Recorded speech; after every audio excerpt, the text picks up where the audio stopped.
Graça e paz, meus irmãos. Deus abençoe a todos no nome do Senhor Jesus.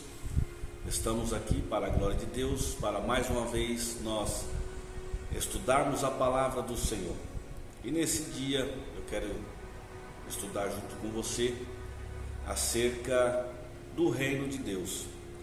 No último vídeo nós falamos acerca da salvação, que é a vida eterna, e ela vem pela fé, por crermos e confessarmos ao Senhor Jesus Cristo. E eu citei vários textos bíblicos, E hoje nós vamos falar acerca do reino de Deus. Por que a separação desse assunto? Para trazer luz ao seu conhecimento, porque muitas pessoas não têm esse entendimento acerca da salvação e do reino de Deus. Acham que Jesus estava falando do mesmo assunto, mas não é bem assim que as Escrituras nos traz esse entendimento, porque Jesus ele nos deu a vida eterna gratuitamente pela fé, por crer e receber Ele como o Senhor e Salvador. Nós recebemos vida no Espírito e Ele nos ensina a lutar e a conquistar o reino de Deus, que é pela força. Perceba-se que Jesus, quando estava na cruz, no Calvário, ali havia dois ladrões, um estava à sua direita e outro à sua esquerda. O que estava à sua direita reconheceu Jesus como seu Senhor, reconheceu a grandeza e a soberania de Jesus. E ele faz então uma pergunta ao Senhor, na verdade um pedido: Senhor, lembra-te de mim quando entrares no teu reino. E Jesus então, olhando para aquele ladrão, disse: hoje mesmo estarás comigo no paraíso. Por que não no reino? Porque o reino de Deus é para quem praticou obra de justiça. E aquele homem foi um homem que cometeu delitos a sua vida inteira. Ele roubou, defraudou, machucou e feriu muitas pessoas. Mas naquele momento, no seu último fôlego de vida ali naquela cruz, ele reconheceu Jesus quando estava na beira da morte. Então Jesus dá o direito de ter a vida eterna, mas para poder reinar com o Senhor, para poder governar com o Senhor, receber a coroa de justiça, é preciso ter a vida transformada, a alma transformada. E esse é o propósito, porque o reino de Deus é conquistado à força. Só pode reinar, só pode governar quando o Senhor Jesus voltar a essa terra, e junto com a igreja só vai reinar com ele os vencedores, aquele que conseguiu vencer o pecado, aquele que conseguiu vencer o sistema mundano. Por isso que para você ser salvo, você não precisa amar ninguém, basta você crer em Jesus, ser salvo no Espírito.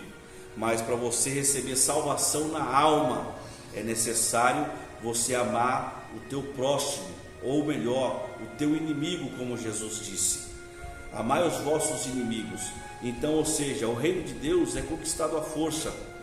Para você reinar, para você herdar o reino de Deus, é necessário que você morra todos os dias para você mesmo. E aí sim entra uma vida de santidade, uma vida de oração, uma vida de testemunho, ter uma conduta com Deus. Porque algumas pessoas devem ter se questionado no primeiro vídeo: como assim a vida eterna é conquistada pela fé e não precisa fazer mais nada? Na verdade, a eternidade é conquistada pela fé, mas o reino de Deus, que é o assunto que eu quero tratar nesta manhã, nesse dia, é conquistado pelo esforço físico, pela dedicação, uma vida de oração, uma vida de santidade, uma vida de testemunho, uma vida de altar com Deus. Por isso que eu quero citar alguns textos bíblicos nesta hora junto com você. No livro de Romanos, no capítulo 12, no verso 1 e no verso 2, a palavra do Senhor vai nos dizer da seguinte forma: apóstolo Paulo escreve a carta para a igreja de Roma: rogo-vos, pois, irmãos, pela compaixão de Deus, que apresentei os vossos corpos em sacrifício vivo, santo, agradável a Deus, que é o vosso culto racional. Verso 2: E não vos conformeis com este mundo, mas transformai-vos pela renovação do vosso entendimento, para que experimentei qual seja a boa, agradável e perfeita vontade de Deus. Paulo está dizendo, para que nós não venhamos nos conformar com este mundo, e nem nas coisas que neste mundo há. Hoje há muitos cristãos que estão se conformando com o sistema mundano, coisas que há anos atrás era pecado, hoje já não é mais, coisas que há anos atrás não se fazia por temor a Deus, por obediência a Deus, e hoje já não se teme mais, já não tem mais aquela valia que tinha há anos atrás. Mas Paulo está dizendo, não vos conformeis com este mundo, mas transformai-vos pela renovação do vosso entendimento. A transformação da mente. A mente é uma faculdade da alma. E em outra ocasião nós vamos estar estudando acerca da particularidade do espírito, da alma e do corpo. Há 3 particularidades de cada uma delas, mas uma das faculdades da alma é entendimento, mente. Transformai-vos pelo vosso entendimento, ou seja, nós devemos ser transformados à imagem e o caráter de Deus. Quando o Senhor fez o primeiro homem, a sua imagem e sua semelhança, Deus fez ele completo, pleno, na sua glória e no seu resplendor de luz e de graça.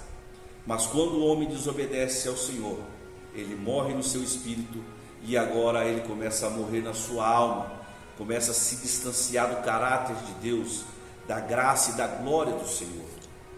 Por isso que a palavra do Senhor nos diz que nós temos que sermos transformados, a nossa alma, estar de volta ao caráter de Deus. E o apóstolo Paulo, ele é bem franco quando ele diz, não vos conformeis com este mundo, mas transformai-vos pela renovação do vosso entendimento, e experimentei qual seja a boa, agradável e perfeita vontade do Senhor. Tem que haver uma transformação de alma, uma transformação de mentalidade. Não tem como termos uma vida com Deus, não tem como herdarmos o reino dos céus, de qualquer forma, de qualquer maneira. Para que fique bem claro nesse vídeo, nesse estudo desta manhã, para algumas pessoas que ainda têm dúvida acerca do que é o reino de Deus, o reino de Deus é nada mais, nada menos do que o governo de Cristo que será implantado na terra. Quando acontecerá que o anticristo assumirá o governo do mundo, 7 anos depois, Jesus vem, Jesus volta para poder reinar sobre esta terra. E a única coisa que diferencia o arrebatamento que se é pregado nos dias atuais para a volta de Jesus Cristo é que acontecerá um rapto por esse tempo, por este século.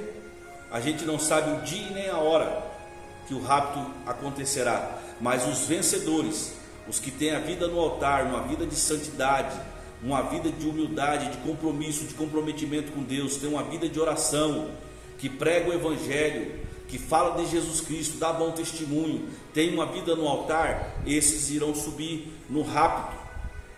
7 anos depois, Jesus voltará. Ele voltará com esses vencedores, com os nossos pais na fé, com aqueles que morreram, tendo uma vida no altar, uma vida com Deus, tendo boas obras que vão apresentar para o Senhor no tribunal de Cristo. E quando Ele vier, Ele estabelecerá o seu governo por 1000 anos sobre esta terra. Ele vai governar e vai reger todas as nações, junto com os vencedores, junto com a igreja vencedora, a igreja que venceu o pecado, a igreja que venceu o sistema do mundo, a igreja que venceu a concupiscência da carne, a igreja que venceu a concupiscências mundanas. Esses receberão a coroa da vida que está lá em Apocalipse. Guarda o que tu tens, para que ninguém roube a coroa da vida. Guarda o que você tem, para que ninguém tome o direito de você governar com Cristo. É bem certo que já foi ensinado pelos nossos pais na fé, que nós receberíamos uma coroa. Quanto mais obras nós fazemos, receberíamos pedrinha na nossa coroa. Mas não era disso que Jesus estava falando. Jesus estava falando do direito de reinar. Paulo estava falando do direito de governar com o Senhor. Por isso que devemos experimentar qual é a boa, agradável e perfeita vontade de Deus para nós nesse tempo. Em Romanos, no capítulo 6, no verso de número 4, o apóstolo Paulo vai falar que nós temos que aprender a andar em novidade de vida. Então, ou seja, uma vez que eu nasço, uma vez que o Senhor me dá vida no Espírito novamente, que eu sou uma nova criatura, como está escrito em 2 Coríntios, no capítulo 5, no verso de número 17: se alguém está em Cristo, nova criatura é, eis que as coisas velhas passaram e tudo se fez novo. Então agora tudo se fez novo na vida daqueles que aceitaram a Jesus, que creram e confessaram a Jesus, receberam vida no Espírito. E uma vez que recebe vida no Espírito, agora nós temos que aprender a andar em novidade de vida. Agora nós temos que começar a permitir que a nossa alma seja transformada, para que assim nós sejamos salvos na nossa alma. E qual que é a diferença de ser salvo no Espírito e de ser salvo na alma? É que quem é salvo no Espírito é salvo para a eternidade. Agora, se a pessoa não conseguir transformar a sua alma até que o nosso Senhor venha, essa pessoa vai ter que ser transformada durante esses 1000 anos, no milênio.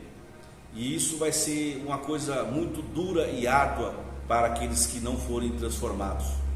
E eu quero citar mais um texto bíblico que encontra em Tiago, capítulo 1, o verso de número 21. E o texto nos diz: pelo que, rejeitando toda imundícia, acúmulo de malícia, recebei com mansidão a palavra em vós enxertada, ao qual pode salvar as vossas almas. Presta atenção o que o texto está dizendo. Pelo que rejeitando todas as imundícias e o acúmulo de malícia, recebei com mansidão a palavra em vós enxertada, porque ela é poderosa para salvar a vossa alma. Perceba-se que o escritor de Tiago está dizendo que o único meio de salvar a vossa alma é pela palavra. Recebei com mansidão. Por que recebei com mansidão? Porque todas as vezes que você vai instruir uma pessoa na palavra de Deus, quando ela está caminhando por caminhos tortuosos, recebeu a Jesus, mas ainda continua num caminho de pecado, ainda permanece nos mesmos costumes mundanos, nas práticas carnais, e aí você vai ministrar uma palavra de vida para o espírito dela, para a alma dela, ela não recebe com mansidão. Por isso que o texto está dizendo: recebei com mansidão a palavra em vós enxertada, porque ela é poderosa para salvar a vossa alma. Então, como eu disse em outro vídeo, que o nosso espírito é salvo pela fé, mas a nossa alma, ela é salva pela palavra, pela transformação da palavra.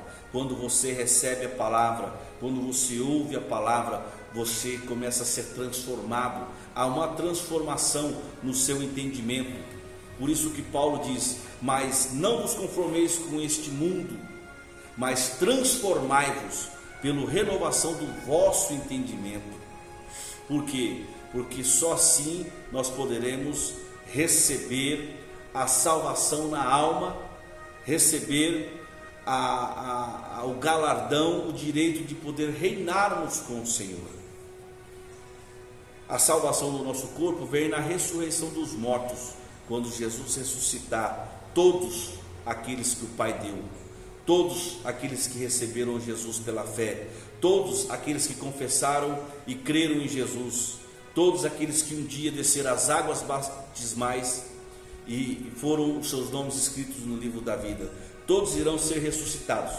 Porém, alguns para receber recompensa, galardão, direito de reinar com Cristo, e outros receber punição, disciplina, por conhecer a palavra de Deus e não receber a palavra de Deus, e não obedecer a palavra de Deus.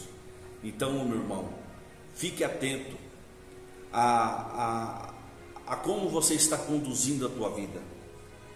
No livro de 2 Coríntios, no capítulo 5, no verso de número 10, o apóstolo Paulo fala que todos nós iremos se apresentar diante do tribunal de Cristo.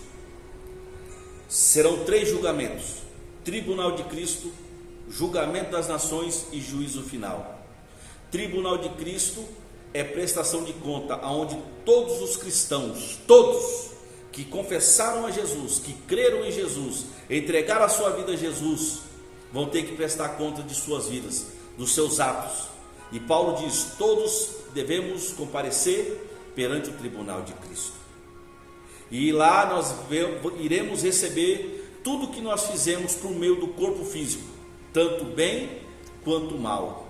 Se nós fizermos o bem, nós vamos receber recompensa. Se nós fizermos o mal, nós iremos sofrer punição, nós iremos sofrer, nós iremos ser punidos e açoitados pela nossa desobediência. Iremos sofrer disciplina do Senhor.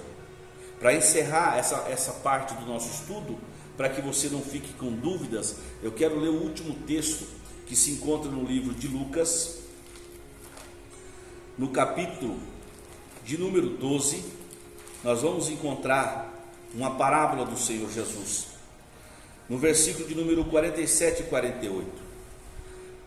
Toda a operacionalidade do reino de Deus está escondida nas parábolas. Todas as parábolas que Jesus vai citar, ele começa assim: e o reino de Deus é semelhante, e o reino de Deus é semelhante. Por quê? Porque ali está escondido ou está oculto a forma que nós devemos conduzir as nossas vidas para poder herdarmos o reino de Deus. Por que a Bíblia fala sobre o Antigo Testamento e o Novo Testamento? Fala-se de testamento só para quem é filho. Testamento é para quem vai receber uma herança. Por isso que hoje nós fazemos parte do Novo Testamento. E para mim receber a herança, para mim receber o direito de governar com o Senhor, como o apóstolo Paulo fala, que nós somos herdeiros de Deus e co-herdeiros com Cristo. Nós temos direito de uma herança, mas para mim herdar essa herança, eu tenho que me incluir nesse testamento. Eu tenho que fazer parte de tudo que esse testamento ele diz. E eu cumprindo a cada requisito desse Novo Testamento, então eu recebo o direito de desfrutar da herança que o meu pai deixou para mim. Mas aqui em Lucas capítulo 12, verso 47 e 48, olha o que o texto nos diz: e o servo que soube a vontade do seu senhor e não se aprontou, nem fez conforme a sua vontade, será castigado com muitos açoites. Mas o que não soube e fez coisas dignas de açoite, com muitos açoites será açoitado. E a qualquer que muito for dado, muito lhe se pedirá, e ao que muito lhe confiou, muito mais se pedirá. Preste atenção, meu irmão. Aonde essas pessoas receberão esses açoites? Esses açoites serão no milênio. Lá em Apocalipse, no capítulo 2, no verso 26 e 27, a palavra de Deus diz que todos os que vencerem, e ao que vencer, dará o direito de julgar as nações e reger elas com vara de ferro. Esse será o direito, a herança que nós iremos receber, de governar todo o mundo junto com o Senhor Jesus. Mas para aqueles que não vão reinar, infelizmente, eles sofrerão punição, que é esse dano aqui. E o servo que soube a vontade do seu Senhor e não se aprontou e nem fez conforme a sua vontade, esse será castigado com muitos açoites. Perceba-se que em Mateus capítulo 7, verso 21, Jesus vai dizer: nem todo aquele que me diz Senhor, Senhor, entrará no reino dos céus. Não está falando de salvação, está falando de reino.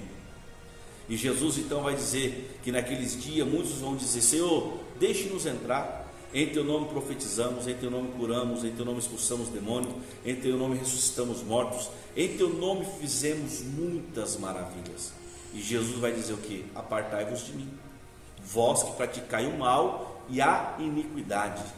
Ou seja, o reino de Deus não é só para quem faz obras, não é para quem prega, expulsa demônio, cura os enfermos, mas para quem tem uma vida no altar, para quem tem uma vida de obediência, para quem tem uma vida de santidade, para quem tem uma vida de compromisso com o Senhor Jesus, para quem tem uma vida de testemunho para com as pessoas aí fora, e resplandece Cristo na vida das pessoas.